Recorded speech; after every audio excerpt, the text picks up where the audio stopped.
you should not be spending money until you have so much money that you don't know what to do with. Two things. I live and die by a saying, you should learn how to downgrade your lifestyle so you can upgrade your life. Most people live paycheck to paycheck. 1 in 4 millionaires still live paycheck to paycheck because they refuse to downgrade their lifestyle for a moment so they can upgrade their life. Now, if you decide to do that, then my second piece of advice is you should only dump money into two things: personal investment into you and investing into your company. That's it. You shouldn't be spending money anywhere else. If it's not to help you grow or your business grow, you should not be spending money until you have so much money that you don't know what to do with. The more money I put into me, the more money I make. The more money I put into my business, the more money my business makes. It's all about investing into two things: you and the business. Hey everyone, welcome back to Profit Pulse, where we make money simple, smart, and stress-free.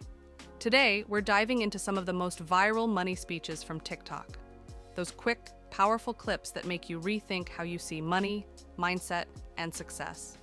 We'll break down what these creators get right, how to apply their wisdom to your own finances, and how to turn motivation into action. Because inspiration is great, but implementation builds wealth. Let's jump in. Girls, it's time to get rich. Stop playing. It is time to get so laser focused on getting rich. We've all mastered broke people problems, okay? We've been there, done that. It's time for a new conversation. It's time for a new set of problems. I'm ready for a new set of problems. Look, I get that every area in life you have problems. There's rich people problems. There's poor people problems. I'm ready for the rich people problems. Listen, when women have money, everybody is better. Yesterday my mom turned 78 years old. My dad passed this year, and my dad used to always, anytime he would go out to eat, he'd always pay for the table, So my mom, she wants to go to her favorite restaurant, which is a very expensive seafood restaurant. 15 people I paid for.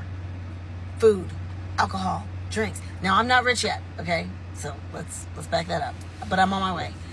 Let me tell you, the feeling of knowing that I brought people together. People that would not have been able to afford that meal. They didn't feel like they had to sit out at home.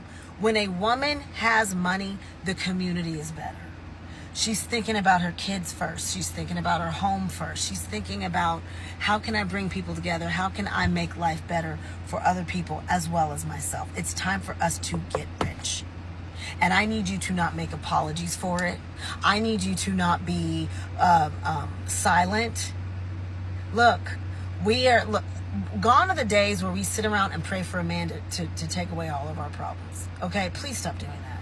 Because if one thing you've learned, if anything, they create more of it. No offense, I love them, whatever. That's a different story. But listen, it's time for you to have money, and it's time for you to have options. It's time for you to be able to take your kids to Disney. It's time for you to be able to buy the car that you want. It's time for you to be able to be as generous as you want to be. It's time. And you have to be more passionate, more serious than anybody else. Discipline yourself. Get your butt up. Turn the TV off. Stop doom scrolling. Stop medicating your life and get in the driver's seat to get the life that you want. You get one life.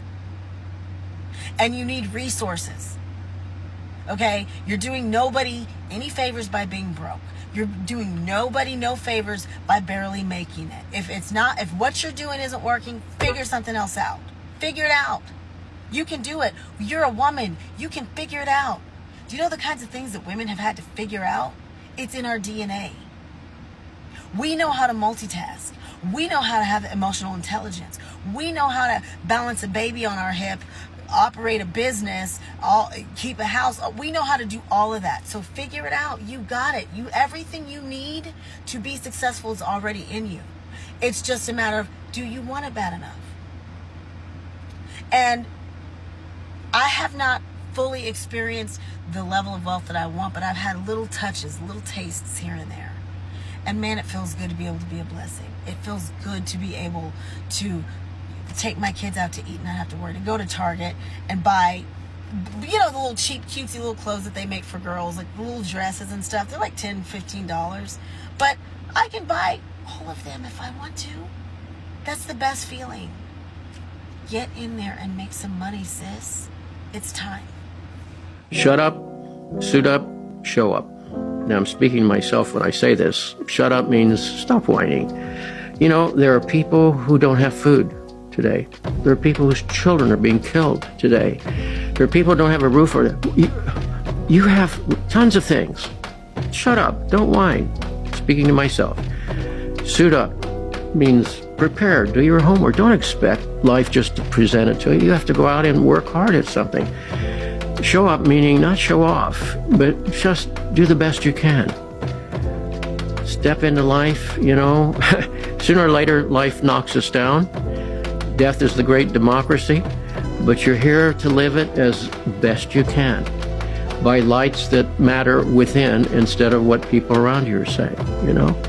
And as simplistic as that slogan is, I know a lot of people have copied it and put it on their refrigerator because it's a reminder of this is your life, you're accountable, what are you going to do about that?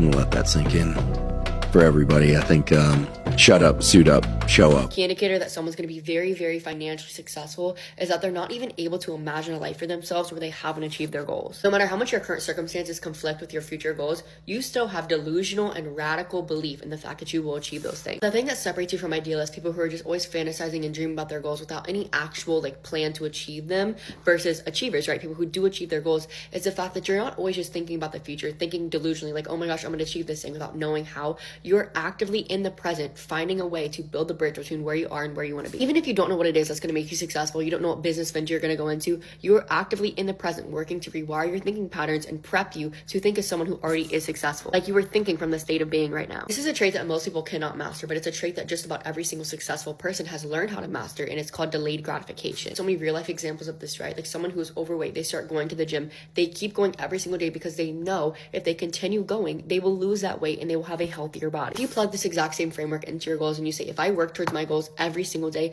there is no way that I won't succeed because I'm literally putting in the action, you will succeed. Like there's no way you can't succeed. That's why there's that cliche quote that success first starts in the mind, because it's so freaking true. If you can believe in yourself, if you can truly believe in your goals and work towards achieving them because of that unwavering self-belief, you will achieve them. The only thing in the way of achieving any freaking goal is you. And if you have that mentality, plus the ambition, plus the drive, plus the genuine hunger to succeed, you will not fail. Broke people try to save money. Wealthy people stimulate the economy. Just being real, broke people try to save money. I don't know what you think it's gonna do in your pocket. Pressed down, shaking together, not hiding, not holding close. For real, y'all be quick to do the scripture, but then you don't want to do what it said. It said, pressed down, shaking together, brother. The same measure that you give, it shall be, and you don't want to get nobody a tip. My wife like, how you give him 20%? He ain't do nothing. I said, I ain't tipping because of what he did. I'm tipping because of what I want. I'm not tipping because of the service my man gave me. I'm tipping because of the return I want. Matter of fact, if he was whack, give him 25% so we can get more. God like, oh, you just hooked him up. He didn't deserve a tip, but I saw y'all, you got a good heart, son. As the first millionaire in my family, we gotta talk about a lot. Okay. There's 3 specific things you wanna keep in mind when you're doing that. Number 1, biologically, we are a tribe mentality, which means we're gonna have to be okay with being more successful than the people that raised us. And that might bring up this feeling of, oh, I don't want to be different. What if my family asks me for money? What if they leave me? If the thing that you are doing brings you so much joy in your business, and you know you're a heart-led leader, which I am, and you are, the work you do is so important that that's the driving motivator, and that has to be the most important piece. Because at the end of the day, the people that are going to be by your side, the people that are going to love you and support you will.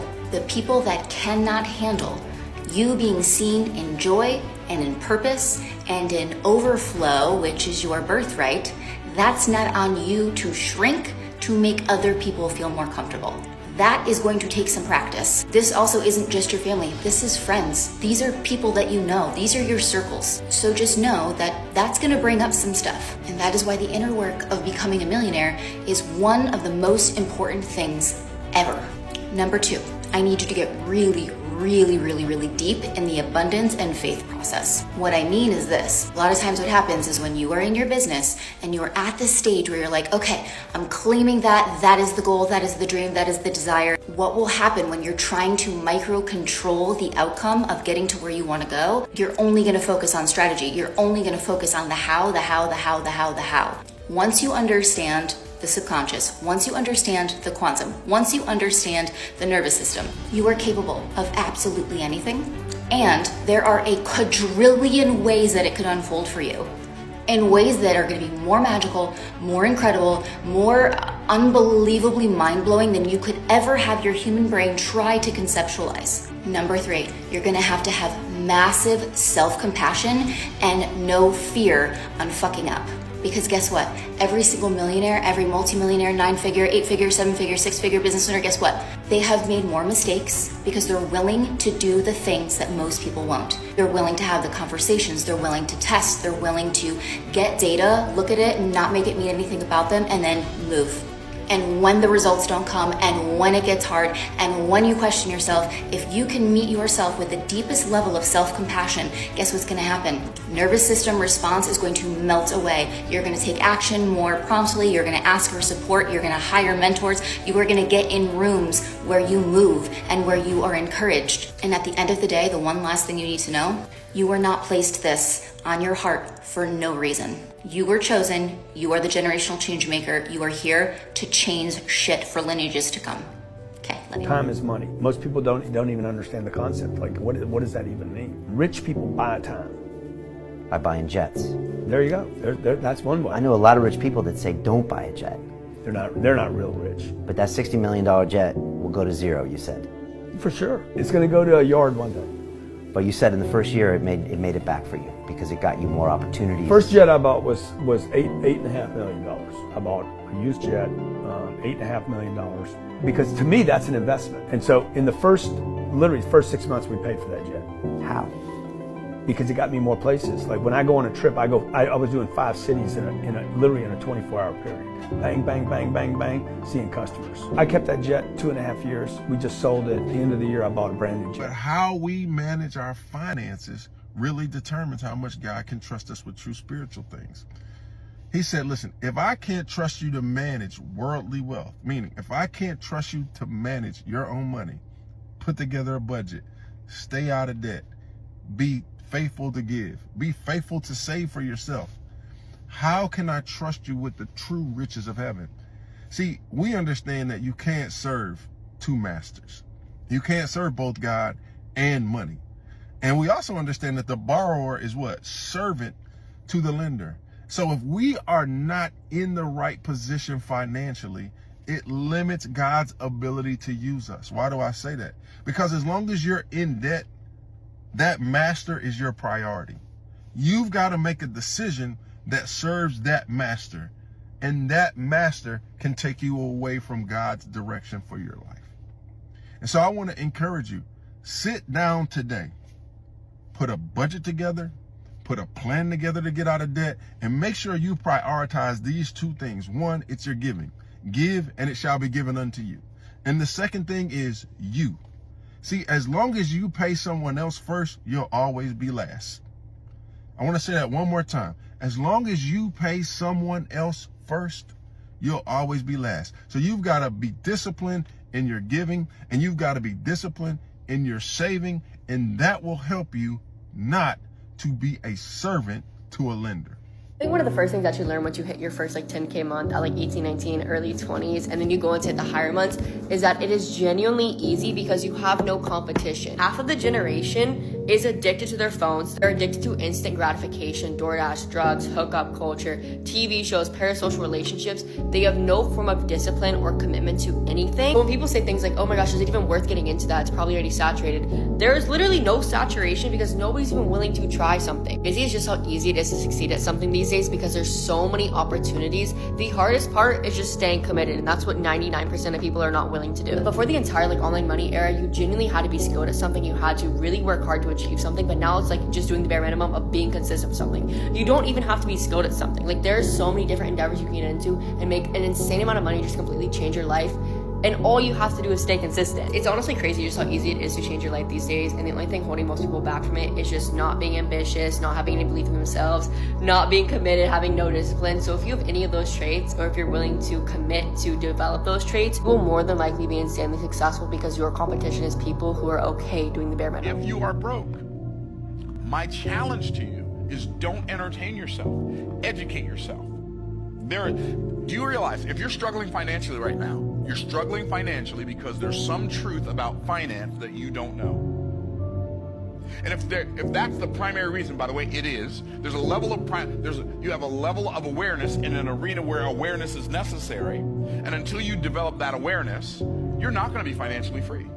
So how much time, effort, and energy do you want to put into finding the thing that's missing in your mind financially?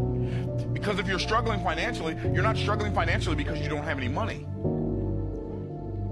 If you're broke, you're not broke because you don't have any money. You don't have any money because you're broke. What does that mean? Like the truth has been broken off from your mind when it comes to something money. I know, because it was true for me.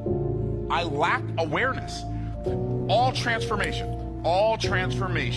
begins with awareness. When family needed money, money's in the bank account. When I wanted to experience unique moments with people that matter to me the most, money's in the bank account. When I wanted to be able to do things when crisis happened for people in my family, I had money in the bank account. You watching this, listen to me. You will do better for the world being a millionaire than doing better for the world somebody making $30,000, $40,000 per year. You need to figure out a way how to make $1 million income, because it is that important to make that kind of money today, because it's free to figure out a way to do it today. I don't save money, I don't budget, I just simply make more money.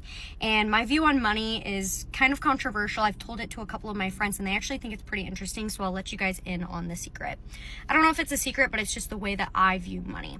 The way that I view money is an energy exchange, and I view it like this. Money should have zero effect on your life, meaning that if you focus so much on saving and penny pinching every single dollar and saving and being the person that sends a Venmo request of $2 for a Sonic Icy, no, you are so selfish with your money, you're so stingy with your money, you are letting it have so much power over you that you can't even focus on making more. My focus is this: I follow my creativity, I follow my passions, I follow my skill sets, and then the money just literally comes. It literally, it cannot get away from me. And I truly, I've believed that my whole life. I mean, I'm a millionaire at 23, so it makes sense, but you have to view money as a tool rather than a hindrance. You have to view it as a positive energy exchange of if I go balls to the walls, follow my creativity, follow my authentic, true hard work, money's always going to come no matter what I do. And it's the people that budget, focus so hard on numbers and blah, blah, blah. It's money has so much control over you. That is not a life I want to live. Also, it literally keeps you broke because you're focusing so much on saving. And you're not focusing enough on just figuring out better ways to create wealth. Before you say I'm irresponsible or whatever, I'm not. I have multiple 6 figures in investments, real estate, it's all put away. I'm actually very smart with my money because I worked for it. I worked for my money, so I'm going to be smart with it. But I'm not going to, if I want to go to the spa, I'm not going to be oh my God, it's $300 for a day pass at the spa. I'm going to go to the fucking spa because myself at a spa, maintaining that energy is going to make me more money when I'm able to get on calls and make business decisions that make me hundreds of thousands of dollars. When I was broke, I would invite myself to a nice dinner. My mind would tell me, hey, you can't afford that. You shouldn't be going out. Then I said, well, I want to experience this because if I experience it, I'll be able to want it more. How am I supposed to want something that I haven't experienced? Well, let me experience a nicer dinner. And now I have something to work towards. Well, I want more of this experience. You've heard the saying, scared money don't make money. It's true. It's true. Starting a business takes tenacity. It takes balls. It takes money. It takes risk.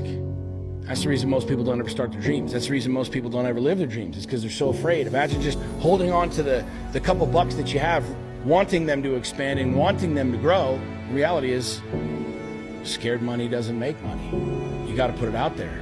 You got to bet on yourself. You got to belly up to the poker table and push your chips into the middle and bet on you. Never say, I can't afford it. My rich dad forbade his son and me to say the words, I can't. He says, ask yourself, how can I? The reason I have so much money is because I don't say I can't do it. I just go, how can I do it? And I just went to. And that wraps up today's look at money speeches from TikTok. Quick doses of wisdom that remind us, mindset is the foundation of wealth. Take what inspired you today, turn it into action, and watch the results follow. If one of these speeches fired you up, hit that like button, comment your favorite quote, and subscribe to Profit Pulse for more financial motivation and money mastery. Want to watch more videos like this? Click on the video link to check out my latest upload. This is Profit Pulse. Stay smart, stay steady, stay profitable.